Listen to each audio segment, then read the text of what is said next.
Donc nous là, avec un QIBER, on ne va pas aux élections. On va créer un pouvoir transitionnel où on va organiser des élections inclusives, où tous ceux qui veulent être candidats seront candidats, y compris celui qui va Frigium. Il sera candidat. Tous ceux qui veulent être candidats seront candidats. Personne ne sera exclu. La Côte d'Ivoire vous appartient. Vous pensez que la Côte d'Ivoire c'est pour vous? Ce n'est pas pour vous. Il y a 7 500 000 personnes sur la liste électorale. Vous venez vous dites qu'à Kubli, il y a un enfant de moins de 1 an qui se trouve sur la liste électorale. Mais il y a plusieurs centres d'enrôlement à Kubli. C'est où? C'est où? Donnez-nous les éléments. Vous avez trouvé des personnes qui ne méritent pas. Vous avez dit par exemple qu'il y a un couturier qui se trouve à Bobo. Mais vous savez combien de centres d'enrôlement il y a à Bobo? On parle aussi d'un nombre impressionnant de ressortissants de pays de la sous-région. Mais je suis d'accord. Mais qu'ils viennent avec des documents. Saisis la commission électorale indépendante. Dit voilà, nous sommes partis saisis. Voilà le récépissé qui atteste que nous avons porté notre réclamation à la connaissance de la commission électorale indépendante. Mais c'est cela l'enjeu du contentieux. Il ne s'agit pas de dire qu'il y a des étrangers. Maintenant, si par extraordinaire, ces personnes se retrouvent sur la liste électorale, mais c'est un acte civique que de venir porter à la connaissance de la commission électorale l'existence de ces personnes indûment inscrites sur la liste électorale. C'est tout l'enjeu du contentieux. Voilà. Et qu'ils viennent nous dire, parce que quand vous venez faire des réclamations, qu'ils nous disent, voilà la fiche de réclamation. Parce qu'on remet une fiche de réclamation. Pourquoi vous demandez votre inscription? Pourquoi vous demandez la radiation? Et puis qui vous êtes? Est-ce que vous remplissez les conditions pour demander la radiation? Parce qu'il faut être électeur pour demander la radiation ou l'inscription. Et il y a une fiche qui est établie à cet effet. L'opposition demande effectivement, en effet, que cette liste soit soumise à un audit international. Je sais que dans un pays de la sous-région, notamment le Niger, qui a soumis sa liste électorale pour la transparence des opérations à l'OIF, est-ce que notre commission électorale est prête éventuellement à soumettre cette liste à un audit pour éviter toute forme d'interprétation politique? Moi, je n'ai pas de souci avec cela. Mais commencez déjà par exécuter les dispositions de votre loi nationale, qui est celle de porter à la connaissance de la commission électorale indépendante les irrégularités qui s'y trouvent. Vous trouvez que c'est normal que vous fassiez confiance à une structure extérieure alors que la loi vous donne la voie pour extirper de la liste électorale toutes les irrégularités? Et pourtant, la liste électorale, elle est biaisée. Ça veut dire que si même Ouattara n'est pas candidat et qu'on prend un Touré Mamadou, qu'on le met face à Gbagbo, avec cette liste électorale, il va gagner Gbagbo. C'est ce que ça veut dire. Donc, nous, là, on ne va pas aux élections avec cette liste électorale. C'est toi qui as appelé l'ONU hier, non? Makoussi, Kleber, Pretoria. Nous aussi, on les a appelés. L'ONU, Makoussi, Pretoria, ils vont venir en Côte d'Ivoire. On va revisiter la liste électorale. Ils vont venir en Côte d'Ivoire. On va organiser ces élections. On ne va jamais permettre que ce moribond-là soit encore à la tête de notre pays. Jamais. Il faut comprendre ça. Voilà. Donc, moi, il te dit une chose. Tu vas revisiter la liste électorale. Voilà un président de la CEI.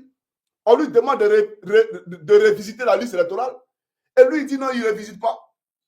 On ne va pas revisiter la liste électorale. Ça veut dire quoi? Tu as ton mot à dire. Mais c'est les partis politiques là. C'est eux qui sont les partisans. C'est eux qui seront candidats. Donc, si tu te demandes de revisiter la liste électorale, mais tu dois la faire. Mais tu ne la fais pas pourquoi? Parce que tu es un parti pris.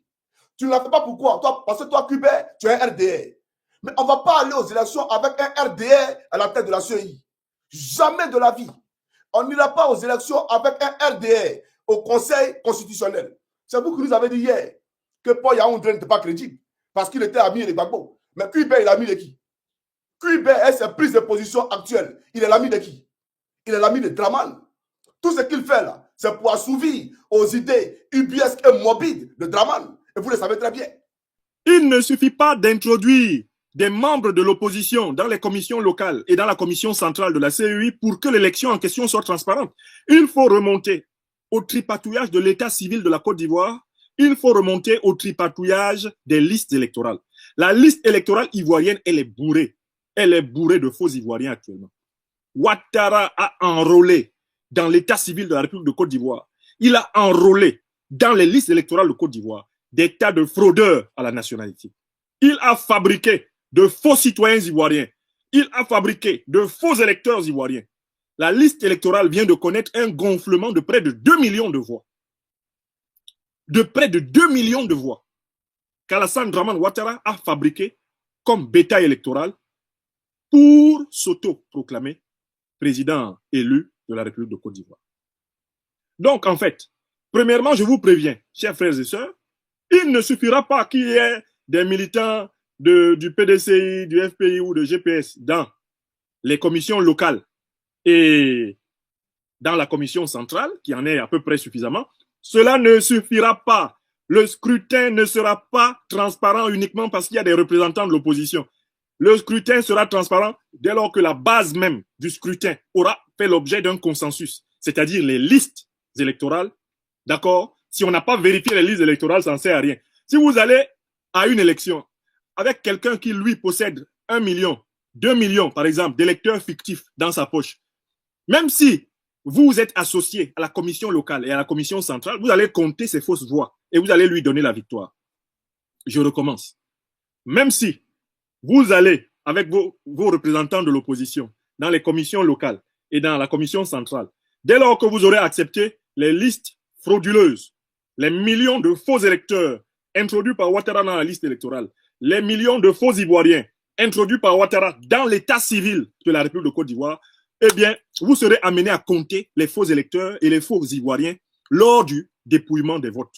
Donc, en réalité, Ouattara va vous utiliser pour compter des faux Ivoiriens comme étant ses votes à lui contre vous. Ça, c'est ce qu'on appelle l'œuvre du diable. L'œuvre du diable. Nous avons appelé à l'audit des listes électorales ivoiriennes, à l'audit de l'état civil actuel de la Côte d'Ivoire, un audit avec des médiations internationales pour que ce soit incontestable. Il n'y a pas que la structure de la CEI qu'il faut changer, il faut faire vérifier consensuellement toutes les listes électorales. Le viol de la Constitution de Côte d'Ivoire est une habitude chez M. Alassane Ouattara. Ça, c'est la première chose que tout le monde doit noter. Ce n'est pas aujourd'hui qu'il a commencé. En 1993, il a violé la Constitution, puisqu'il a tenté un coup d'État pour usurper la fonction de dauphin constitutionnel, qui incombait au président de l'Assemblée nationale d'alors, Aimé-Henri Konan Bédié. Ouattara a tenté de violer l'article 11 de la Constitution. Ça, c'est un.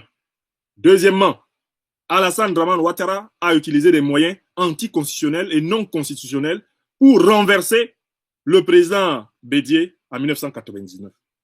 C'est lui, l'inspirateur et l'instigateur du coup d'État de 1999, et d'ailleurs, il avait annoncé lui-même. Ouattara a utilisé des moyens anticonstitutionnels, extra-constitutionnels, pour le complot du cheval blanc contre le général Gueye en septembre 2000. Ouattara a tenté d'utiliser des moyens extra-constitutionnels, anticonstitutionnels, pour imposer à Laurent Gbagbo de renoncer à sa victoire contre Gueye et réorganiser les nouvelles présidentielles dont il serait participant. Ça, c'était octobre 2000. Ouattara était toujours là-dedans, dans l'insurrection. En janvier 2001, Ouattara a utilisé des moyens extra-constitutionnels. C'est ce qu'on appelle le complot de la Mercedes noire. C'était pour renverser Laurent Gbagbo. En septembre 2002, Ouattara est le maître inspirateur du coup d'État transformé en rébellion de 19 septembre 2002. D'ailleurs, c'est cette rébellion qui a permis à Ouattara d'obtenir au fil des négociations sa réintégration dans la classe politique ivoirienne et la signature par le président Gbagbo, en vertu de l'article 48 de la Constitution, d'une autorisation exceptionnelle d'être candidat à l'élection présidentielle en Côte d'Ivoire. Voilà l'histoire de M. Ouattara. C'est un violeur constitutionnel impénitent. Il n'a jamais respecté la Constitution. S'il respectait la Constitution, en décembre 2010, quand le Conseil constitutionnel lui a dit qu'il avait perdu, il se serait tu. Non, il s'est appuyé sur ce qu'a dit la Commission électorale indépendante, il s'est appuyé sur ce qu'a dit la Commission électorale pour aller au bout et même mener la guerre pour récupérer le pouvoir. Donc, Ouattara a toujours eu du mépris pour les constitutions. Il faut que cette idée soit claire dans tous les esprits. Deuxièmement, Alassane Draman Ouattara veut violer une fois de plus la Constitution parce que tous les salamalek, toutes les délégations que vous avez vues chez lui depuis plusieurs jours ne sont pas là pour que quelqu'un d'autre soit candidat. Ahmed Bakayoko, qui a organisé la zizanie entre le président Ouattara et le président de l'Assemblée nationale, Guillaume Kibafori Soro, qui a organisé la chienlit entre ces deux hommes, considérait que le boulevard était tout tracé pour qu'il soit l'héritier de la candidature du RHDP après Alassane Ouattara. Lorsque Amadou Gon Coulibaly a été désigné, Ahmed Bakayoko est entré dans une colère noire.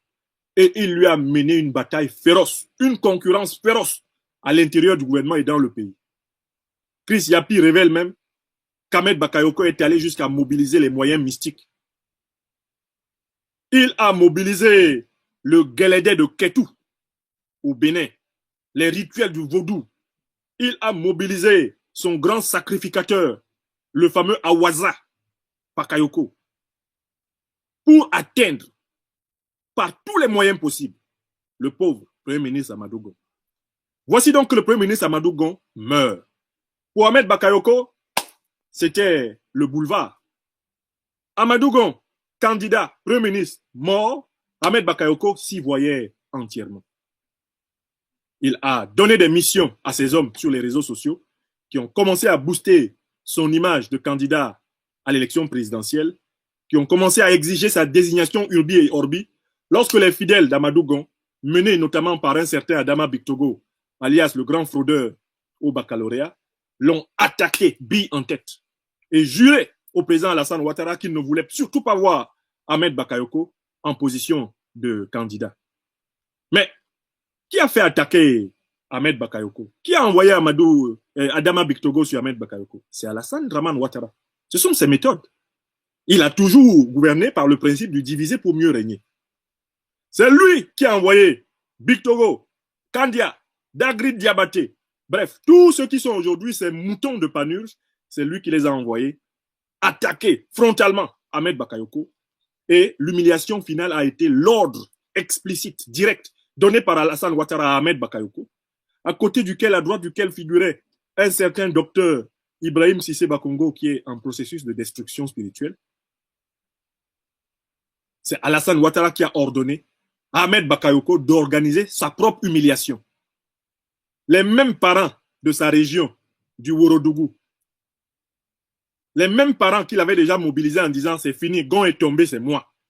Ces mêmes parents-là, on lui a demandé de les prendre, de se réunir et de dire qu'il soutient la candidature d'Alassane Ouattara. Déclaration du district de appel à la candidature du président Alassane Ouattara à l'élection présidentielle du 31 octobre 2020.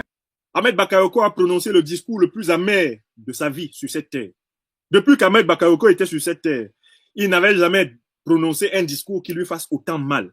Chacun des mots de son allocution d'appel à la candidature de Ouattara était un auto-empoisonnement.